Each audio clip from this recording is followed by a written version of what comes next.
Hi everybody, hope you're well. We're on week 3 of handling now. We're going to get straight on with it this week. By the end of the lesson, I'm hoping that you will have completed a risk assessment for an activity. You will have an understanding of the legislation that is around health and safety in the workplace when working with animals. And you'll also understand what was to happen in a workplace if there was a serious occurrence. So what would have to happen in terms of the legislation and what legislation covers that. Okay, so getting straight on with it then. So we're going to be looking at risk assessments again and accident reporting procedures, which is the official way of putting what we would do if something were to happen in the workplace, such as a bad accident or a near miss, perhaps. Okay, so just a quick recap here, and hopefully you know this. So a hazard is something with potential to cause harm in a situation. So that's going to be something like a cable strewn across the floor. It could be an animal that we know is aggressive. It may be broken equipment that we're aware of. So a hazard is the physical thing that could actually cause us harm. The risk is the likelihood of something causing someone harm. So how likely is it that that situation is going to cause someone harm? And it may be low, medium, high. It could be likely or non-likely. Different risk assessments will assess it in slightly different ways. Sometimes you have numbered systems and sometimes you just have low, medium, high systems. Essentially, the whole point of what we're trying to do when we risk assess something is we're trying to get the risk as low as possible for the hazard that occurs. So if we can remove the hazard, that's brilliant, and we will do that. If we can't remove the hazard, then we lower the risk as much as we possibly can. Okay, control measures are how we would lower the risk, and that's what a risk assessment will put in place. So once a risk assessment has identified the hazards, it's identified how likely they are to occur, so the risk of them happening, it will then look to reduce those risks through control measures. So these are the things that the risk assessment will say will have to happen or would have to be done. So for example, this might be personal protective equipment or PPE. So if you've got a particularly dangerous animal, it might be that you have to wear PPE to protect yourself. The same would go for restraint equipment as well. Or it might be handling methods. So the way in which you handle an animal to allow it to allow the situation to be as low risk as possible. So for example, the risk assessment for when you're looking after a tiger is going to say that you're not allowed in the enclosure with it, which is going to be the handling method. So it's only going to be handled in a certain way to prevent it from causing any harm to a human. So risk assessment. So what I would like you to do now is I'd like you to carry out a risk assessment for an animal of your choice and imagine that we're handling it in the classroom. So we've had animals in the classroom with us before. So what I would like you to do is for any animal of your choice, I recommend that you pick one from the animal collection though, or one that we've had in class. I'd like you to complete a risk assessment that would enable you to keep yourself and the others safe in the class as well. So what we have is we have this document here. So this is a risk assessment template, which I have put on the Padlet page. I'll show you where that is now. And what I would like you to do is to complete this risk assessment form for that scenario you were just given, making sure that you fill in as much information as you possibly can.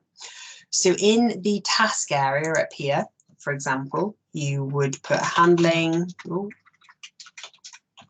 animal in the classroom. Up in the assessor, you would put your name. The location, well, my classroom is DG04, so that's what you would put. And you could copy and paste it down into the room number as well. Obviously putting today's date in. So today's date is the 9th of the 2nd. You might be doing this on a slightly different day. And the review date. So the review date would be how often you feel that something should be reviewed. So risk assessments are always reviewed. Generally, they're on a yearly basis. So I'm going to put the 9th of the 2nd, 2022, we're 2021 now. Okay. And they are dependent on the review date. So if you feel like actually this should be reviewed every couple of months, you would put the review date as a few months' time. It would depend on the situation. So actually, unless something serious was to change within the behaviour of the animal or the situation in the classroom, a yearly time period would be okay. But it is all about those time periods. being appropriate to what's going on. Okay, so then what we would start doing here, okay, we would start to fill out these boxes next. So where it's saying what are the hazards, and they low, moderate or high risk. So what you're going to do, for example, so if we were to put bites, so an animal could bite us, and I would put that as probably a medium risk, because, you know, if an animal has teeth, which most animals do, it has the potential to bite us. So who might be harmed? That's going to be the handler in this situation. And what are we already doing to control the risk? So if we just go back a few steps, I've identified what my hazard is, and I've identified the risk of that as well. So we could get bitten, and it's a medium risk of happening. The person that may be harmed in this case would be the person handling the animal, so that'd be the handler. And then we move on to this box. So what are we already doing to control the risk? And where can that information be found? Well, what we're doing already is where we have behavioural records, so behaviour records of the animal, and they can be found in the animal's portfolio. Is there anything further necessary? It's why I'm going to say PPE, that's that personal protective equipment, which we're going to come on to a little bit more in a minute, to be worn by the handler. So this is obviously dependent on the animal, but in this case we've said that it's an animal, so it's medium risk of biting, so the PPE should be worn. So this particularly could be gloves, for example. Who would action this? So that's going to be the handler, so that's who's responsible for carrying out that procedure. So it's going to be the handler's responsibility to get those gloves and wear them when they're handling the animal. And then when, well, we're going to put ongoing here. So ongoing is what you would put on a risk assessment when it's something that is never going to stop happening, okay? And then we're going to put ongoing in the date complete as well, because again, it's an ongoing thing. It doesn't have a complete date, it doesn't have a start date, it's just something we're going to keep doing throughout it. It may be, for example, that we say, actually, this animal is so aggressive, the risk of biting is actually really high. Okay, and what we're going to say here is, although we're recording the records, we're going to say that gloves aren't enough. Okay, so we need to have extra thick gloves. But we don't own them. Okay, so rather than ongoing, so extra thick gloves need to get, rather than ongoing in the date box, we're going to say, let's say that we gave it a couple of days, so we'd say on the 15th of the 2nd, 2021, we'd have to get them by. And then we would, in here, we would put the date of when it was completed, so when those gloves came. So for example, let's say they came a few days later, we would put that there.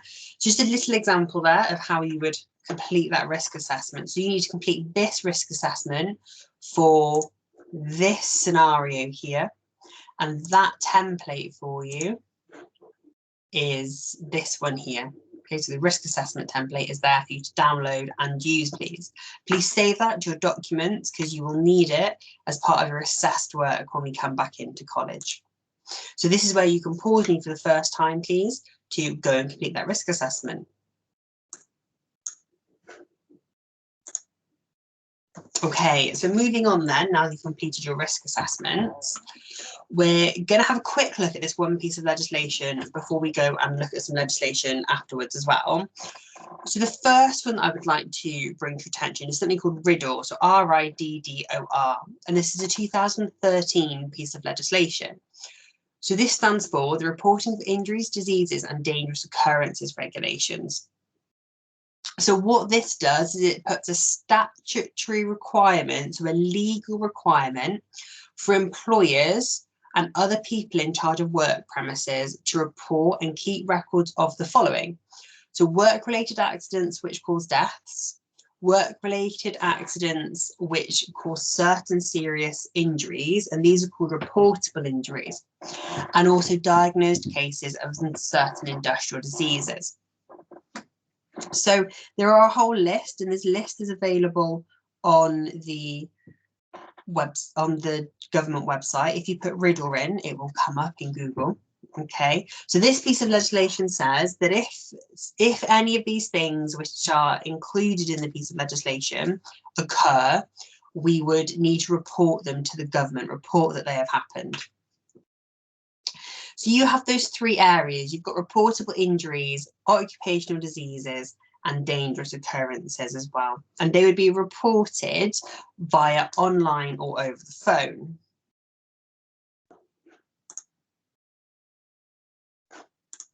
Okay, so what we have here is we have got the Riddle document.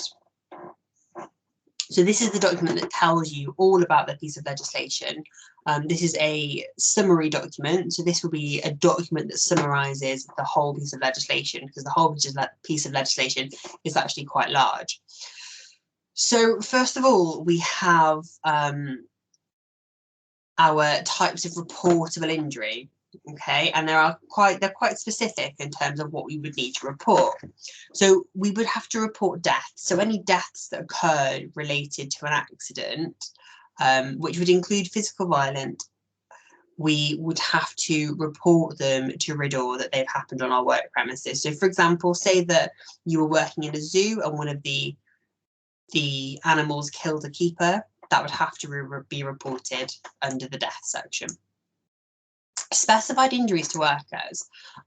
So this will include things such as fractures, but not fingers, thumbs and toes.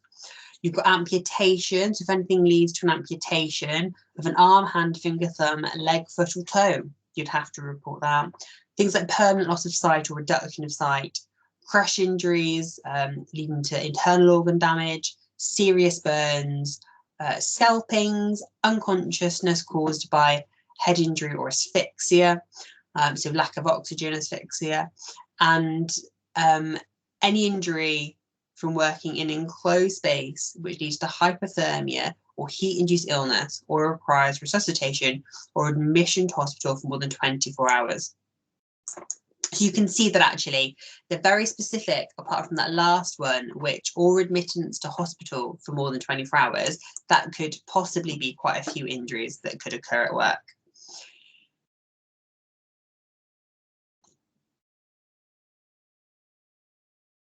So if somebody has an accident at work and they are absent, so they're unable to complete their work for over 7 days, that would also have to be reported under the accident section. You have dangerous occupational diseases. So these are things that can come about by unsafe working conditions or by repetitive motion and the improper use of PPE.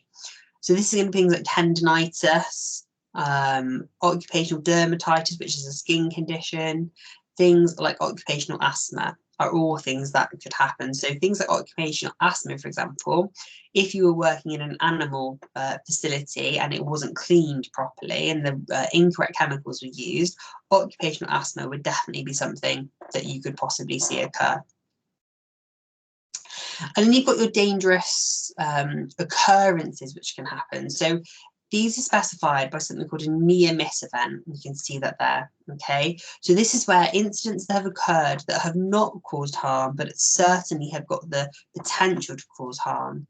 Not all of them would require reporting, but all in all, there's 27 categories that would be reportable.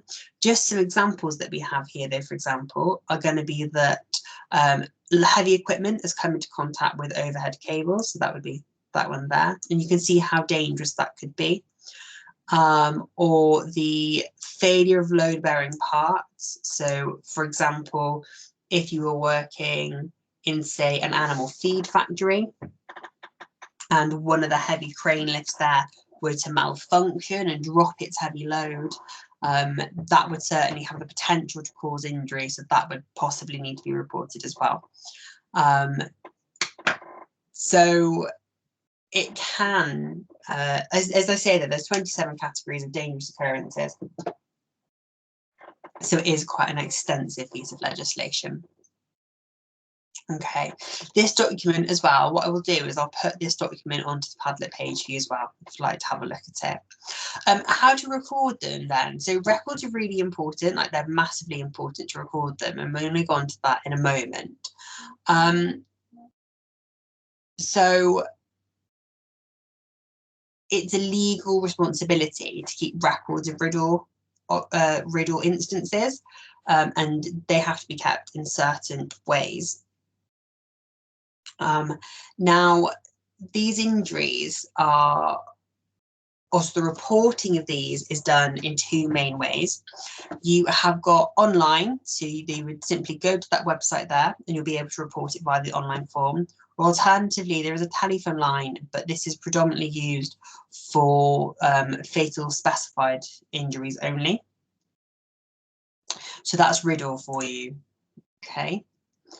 Now, RIDDOR is only one piece of legislation, but RIDDOR is the piece of legislation about the reporting of these dangerous occurrences or diseases and injuries that can happen in the workplace. Now, what also has to happen is that each workplace should have an incident book or an accident book, they're sometimes called, but what you're doing is creating an incident report within an accident book. So if an accident occurs within a workplace, it's the responsibility of everybody there when the accident occurs to make sure that it is reported properly, but the employer has a statutory responsibility, so that legal responsibility, to ensure that all accidents are recorded in either an accident book or an accident report form. Now, an accident book, as I just said, is essentially an incident report form, but there's a book of them so that it's easier to get. Okay. Now, these are a really important part of working with animals because, unfortunately, when you work with animals, you are naturally putting yourself quite often, sometimes with some jobs, in situations where risks occur. So the risk rate can be quite high. So that's going to be things like when you're working with animals, for example, there will be instances where you're likely to get bit or you're likely to get scratched. Now, you can manage that situation, but it will happen from time to time. I've worked with animals for the last 10 years, and unfortunately, you can plan and plan and plan, but an animal will always catch you off guard occasionally. But that's where good practice comes into key. But reporting it and keeping a record of it is really important. Now, when we fill out these forms, okay, they should be completed as soon as possible. So if an accident happens or an incident happens of some kind, they should be completed as soon as possible, and only facts should be reported. It's really important that it's not, the information that's recorded is not done so in a way that doesn't allow the facts to be recorded down. So if you were taking the notes for somebody, they were telling you what happened and you were filling out one of these forms, you would not want to write anything that they hadn't said, and you would want to get the facts. So things like time frames, how it happened, what they saw, exactly what took place is really important. Now, they should be stored safely and reported accordingly. So if they were to fall under RIDDOR, they would be treated as such and we were reported to HSE. So that's the Health and Safety Executive, which is the government branch in the UK, which is responsible for this. Alternatively, if it wasn't something that needed reporting to HSE or RIDDOR, then they would be stored accordingly as per GDPR, so that's the new data protection regulations, but also it would be stored in accordance to your company, so your employer's management. So they might want to keep it for 10 years. Generally, most companies will keep them for 3 years, but it is important that you follow whatever your employer asks you to do. Okay, so what does this form look like? It doesn't look like that. Let me get this form up for you. Okay, so this form looks like this, or it's a little bit pixelated. Now, I'm going to ask you in a moment to fill this form out, okay? Now, to write on this form, the easiest way to do it on these, because this is like an image, if you go to insert and you insert a text box and you draw the text box, you're able to put little text boxes over the areas that you need to do so. So please do that for anything that you would feel that you need to in this case. So if you were taking the information from somebody, so you'd seen an accident happen and you've said, we need to fill out an accident report and I'll fill it in with you. Your details would go at the top here, okay?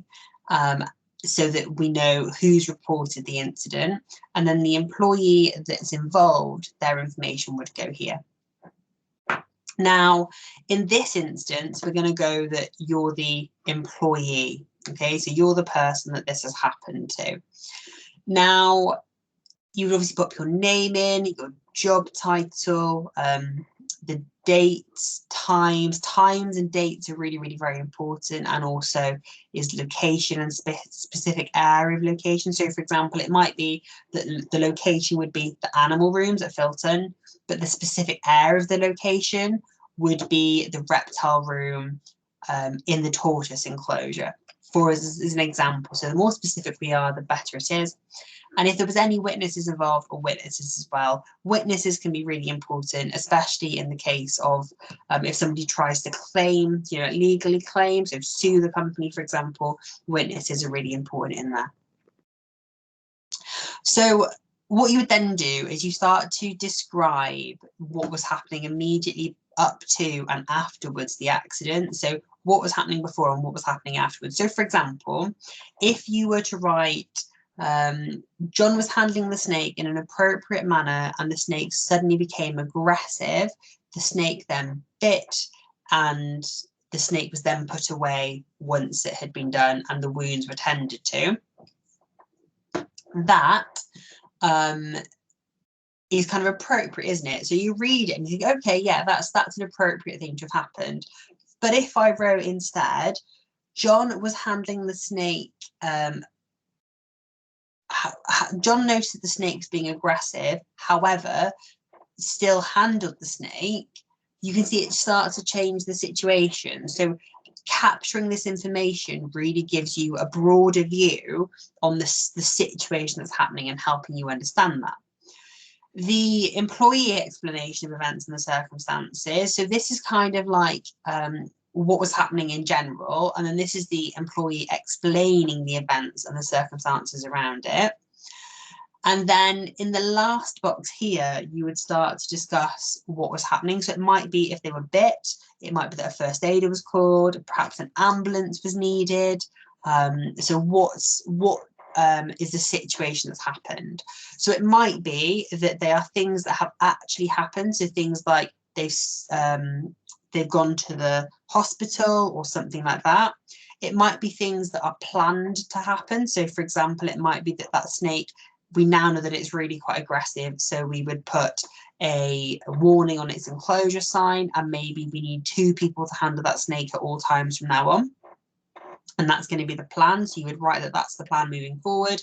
Or it might be that it's recommended. So for example, it could be recommended that we look at the husbandry of that snake and check that it's completely right. So how we're looking after that snake is actually okay for that species, because if we're not looking after it appropriately, it could definitely affect its behavior and maybe explain some of the aggressiveness, for example. And again, getting names, signatures and dates are really important as well in this situation. HR reps, for anybody that doesn't know, it's called Human Resources, is what HR stands for, and they are the people that are employed in the business to oversee the resourcing of staff, essentially. Okay, so this is what one of them looks like, and that's how you would fill it out. So for one of these scenarios here, I would like you to fill out that incident report form.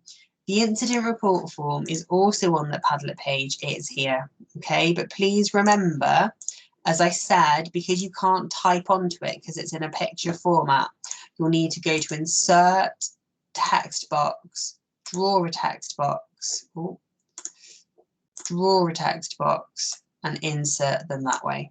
Okay, and then it will let you write on it like that. Right then. Your scenarios are here. So you have got a member of your team has had their arm crushed by falling ladder. They have been admitted to hospital and the resulting injury has led to them having their arm amputated.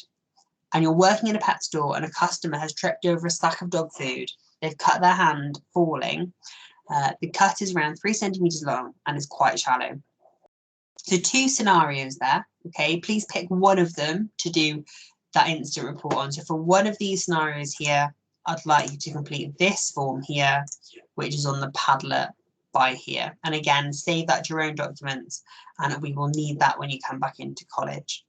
Now, in the section on the incident report form, which is here, so the resulting action executed, if it needs to be reported, so if the accident was such that it needs to be reported, for example, if it needs to be a riddle, so we need to let the health and safety executive know, that would also go in here. Okay, so when you pick your scenario and you're filling this form out, please say in here whether or not you think that it would be appropriate or whether it would need to be reported to riddle. Okay, under riddle. So now please pause the video and go and complete that work as well. Thank you very much.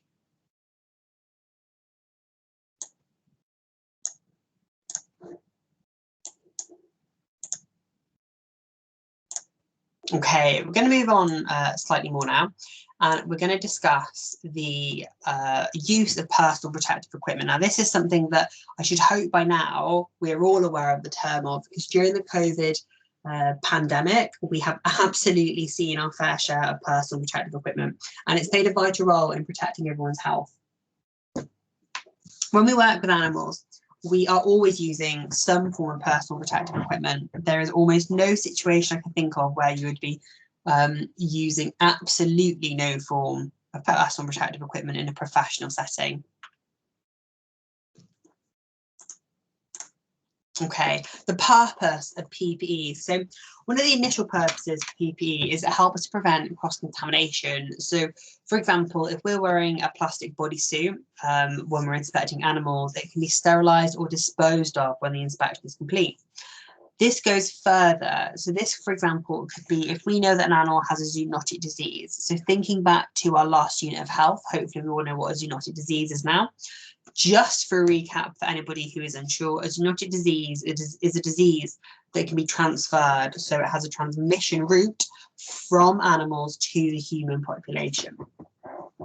Now, for example, so wearing single-use gloves, if we know that an animal has ringworm, which is a zoonotic fungi-based condition, we would protect ourselves by preventing that cross-contamination by wearing single-use gloves and disposing of them afterwards, as an example.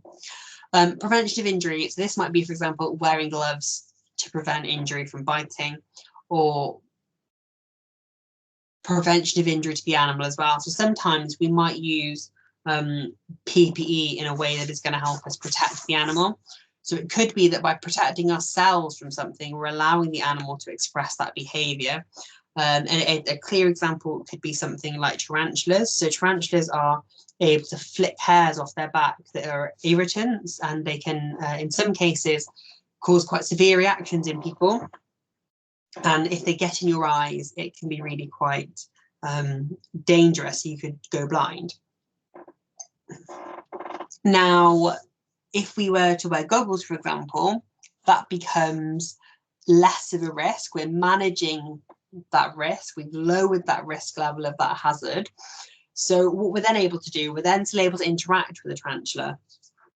Perhaps it's handling them or moving them or providing them with some sort of care or preventative treatment.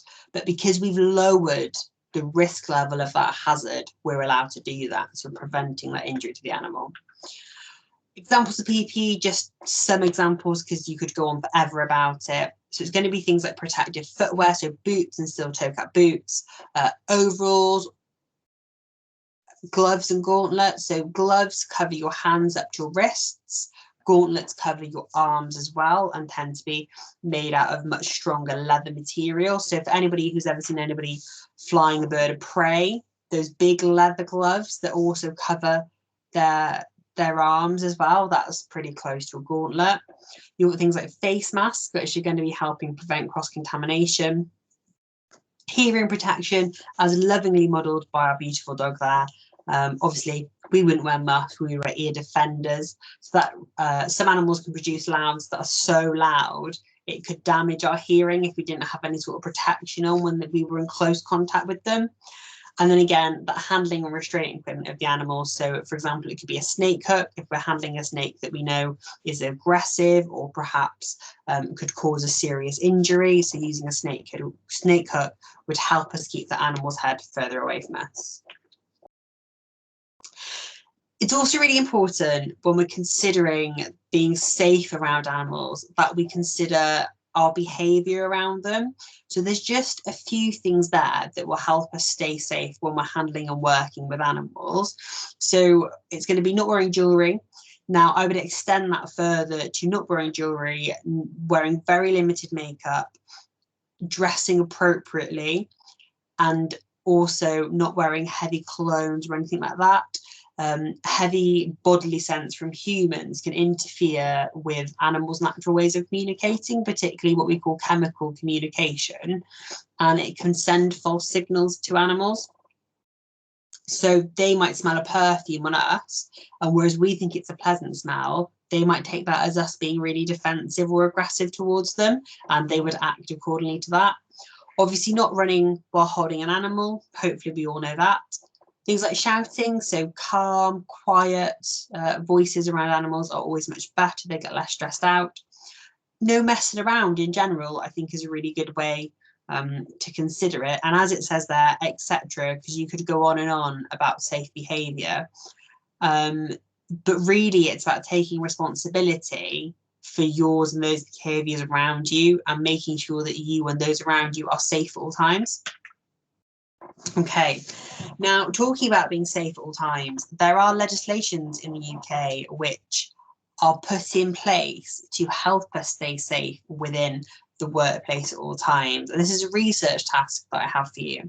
So I'd like you to produce a poster, please. Now, a poster is just that. So a poster should have writing and images on it. It should have a title on it, and it should look good. Excuse me. An example of a tool that is very good to use actually is something called Canva, so canva.com. You can register free for them, and that's a really nice way to make posters online. So that might be something you'd like to consider. You could also use Microsoft Word, or Google Docs has similar documents or similar packages, sorry, that you could use as well. So the following pieces of legislation are the Animal Welfare Act 2006. This is a pivotal piece of legislation in the animal world and is renowned worldwide to be one of the best pieces of animal welfare legislation in existence. Health and Safety at Work Act, also sometimes called HSAWA, 1974. You've got Manual Handling Operations Regulations, 1992. Control of Substances Hazardous to Health, so that's COSH, COSHH regulations, 2002. And the Reporting of Injuries, Diseases and Dangerous Occurrences regulations, so RIDDLE, 2013. So I'd like to make a poster that explains the purpose of each piece of those legislations and post that page onto the Padlet wall. So you do have to include all of those pieces of legislation, and it doesn't have to be a hugely in-depth piece of work, but it does have to outline, so I'd expect at least a medium-sized paragraph for each one, explaining the purpose of that piece of legislation, okay? That needs to be posted on the Padlet wall, ideally as a photo or as a picture. If you can't do that, it can be the document itself. Please post these on the Padlet wall. I'll show you where now. So on the Padlet wall, please post them below here, okay? So like we have over here, just post them here. To upload a document, when you go to add a piece of work, so when you go to add a post by double clicking, if you click this little up arrow here, that will help, that will let you allow, oh, sorry, words have gone, that will allow you to upload a document to the Padlet page, and please pop your name in the title. So it'd be Reese, and I would go upload, pick file, and let's, for example, say it was that one there, and I would click open, and then it would go on there, okay? And you would just put it there. I'm now going to delete that before I forget. So I do hope that that has been helpful today, and that you will be able to complete those as soon as possible, please. They are due by next week, okay? So it's half term next week, which I am aware of. So by next lesson is what I mean by next week.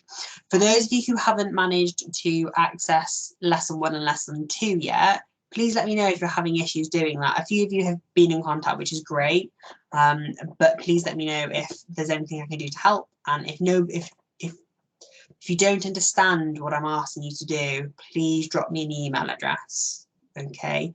And I'll make contact with you. Drop me an email and I'll make contact with you as soon as I possibly can. Thank you very much for your time today, and I hope you enjoy doing the tasks. Thank you.